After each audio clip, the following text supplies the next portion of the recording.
In this example, ladies and gentlemen, so what we did in our warm-up is we found the missing side of the triangle. All right?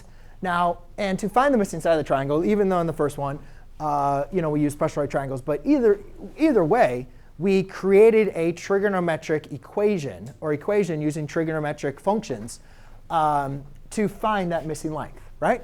So in this case, what we're looking for is we're not looking for a side length. We're looking for the angle, right? So it's kind of the same thing. I mean, we still have a triangle. It is a right triangle. So we know we can apply trigonometric functions. But we're not trying to find the side length. Right? Now we're trying to find the angle. But again, the same process is going to be applied. If we have an angle, we say, oh, OK, that's the adjacent side. That's the hypotenuse. So therefore, the trigonometric function I can use is cosine. So we can say cosine of theta equals adjacent over hypotenuse. But now comes the problem. How do we solve for cosine? I'm sorry, how do we solve for theta? How do we solve for theta? What do we do? So to think about this, we might have to go back to Algebra 1 days. Algebra 1 days, we learned how to solve equations like this. We said, hey, x plus 1 equals 12. And to solve that, we would subtract 1 on both sides. X equaled 11. And then we do like 3x equals 12. And then you divide by 4. Divide by 4. I'm putting the answer already. X equals 4, right? And then we did something like, oh, what happens if you have like the square root of x equals 2? Well, then you would square both sides. X equaled 4.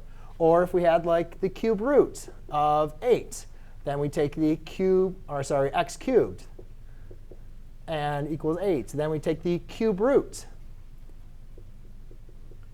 Either way, right? So what applying like that kind of thinking, what do we do to cosine then to undo it? What kind of operation can we apply to cosine to undo it? Ooh. Well, OK, so secant. Now, again, how is secant related to cosine? Remember, we said that secant of theta is the reciprocal of cosine, right? So reciprocal of cosine. So so what do you want to do with secant, with cosine? OK, well, they are related to each other. They are reciprocals of each other. I will give you a heads up, though. It's not going to be it's not going to help us, at least in this example, as far as getting to it. But you are kind of onto a point, and they're related, but it's not really close to exactly what we're thinking of. What about dividing? Can we just divide by cosine on both sides? Does that kind of work? We divided by 3, like, kind of works. But then we got to ask our question. Well, if we're dividing, that means cosine is multiplied. Do we say cosine multiplied by theta equals 9 over 11? Is that how we say that?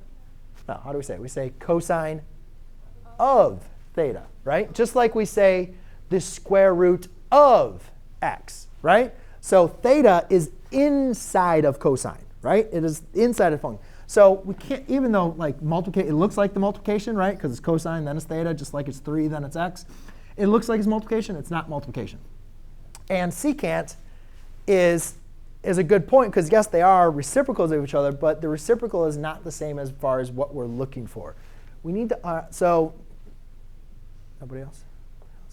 So let me give you guys a hint. In Algebra 1, we did these properties, and we did these properties of equalities. And we used these certain types of operations. What if we have add 1, and then so therefore we subtract 1? Because adding and subtracting are what type of operations? They are opposite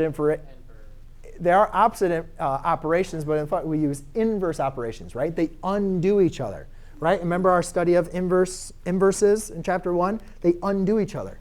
Addition and subtraction undo each other. Square root and squaring undo each other. Cubing and cube root undo each other. 3x and multiplying and dividing undo each other. The secant and cosine don't undo each other, right? But we will talk more about that. So if we want to undo cosine, then what we need to do is apply the cosine inverse. And it just looks something like this. So it's cosine. Kind of looks like it's raised to like -1. That's not really what it means, though. It's not really raised to the negative exponent. But that's kind of the notation that we use.